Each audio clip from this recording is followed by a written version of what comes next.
So the Toyota Taisor has just been launched. This is another important SUV in the Toyota stable. Yes, we all know where it comes from. It's another badge engineering cooperation between Maruti Suzuki and Toyota. There has been a fair amount of differentiation.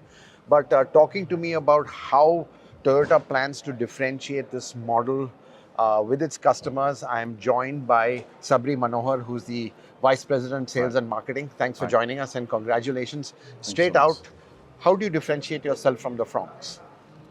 Um, Basically, Taisor, I would like to highlight there are 3 points. One is the style and the performance and the fuel mileage.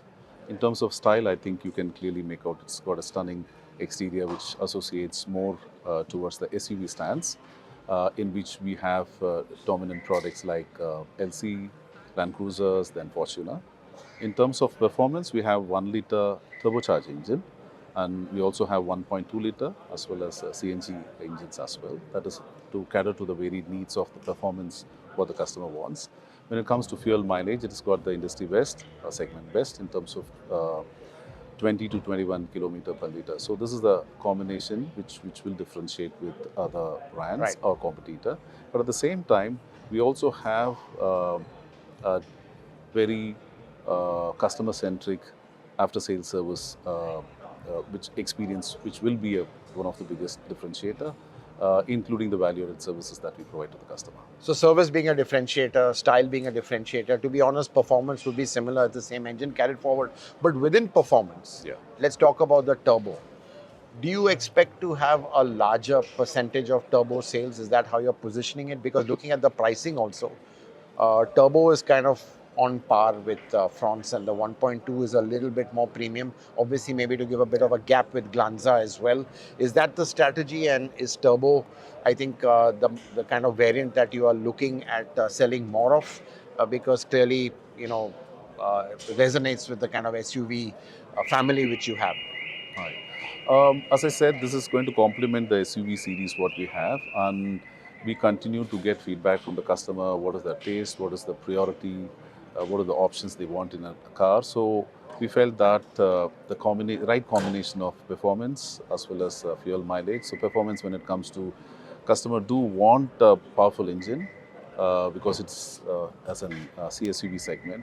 So that's the reason turbo will be one of the focus point for us in terms of meeting the customer requirement. Right. And you all dropped the urban cruiser. Clearly, is it because the segment was getting a little crowded and hard to slot it in between the Taser and the High Rider? I may not be exactly able to comment because then whatever be the product strategy based on that we have taken such a call. But at the same time, we also had High Rider in place with strong hybrid as well as the Neo engine combination. So that left way for High Rider to continue, and then we are re-entering with the CSUV segment now. Right. And just overall, can you share with us, what kind of volumes you all are looking at? And looking at 2024, what is the outlook? You had a fantastic year. Clearly, some of your iconic models continue to sell strongly. So, just your thoughts on, let's say, what are you looking in terms of volumes, percentages, and overall growth in 24? First, we are not running behind numbers. First of all, this product is very strategically positioned. It will be catering to the first-time car buyers as well as replacement car buyers. This will help more customers to come inside Toyota family, and then we are able to give them the experience of Toyota and keep them with us as a journey of life. Right. So, you think a lot of first-time Toyota buyers are coming in with this? See, as you see the SUV segment itself, then you have the entry point, a couple of, there's a good potential in terms of the market size itself. And at the same time, customer preferences are also shifting towards SUV. So we feel that it's the right sweet spot. Right. And just last question in terms of, let's say, looking at the hybrid growth, how do you see that panning out in 24? Clearly, you've had serious supply issues. Do we see that easing up? I think you've enhanced plant capacity, most of it going towards hybrid. So, just to let our viewers know, long waiting lists on your hybrid models, are they likely to come down in 24 dramatically to, let's say, manageable levels? Um, throughout the COVID period and after the COVID period, we had a lot of logistics issue, microchip issue, and all those things have been ironed out, and then we are able to streamline to a larger extent. And then early last year, we did try to expand our production capacity with the opening of the third shift, which has given an additional number of 32,000 units. So with that, we are able to ease the waiting period for the customer. First of all, appreciate and thank all the customers who have been waiting for the product, but at the same time, we are putting in all our efforts so that we are able to reduce the lead time, and reasonably, we are able to reduce it at this point of So time. what is reasonable? Can it come down to around maybe 2 months or something in time, or what is your At this point of time, I think something is close to 6 to 8 months, but it also differs from the region or grades.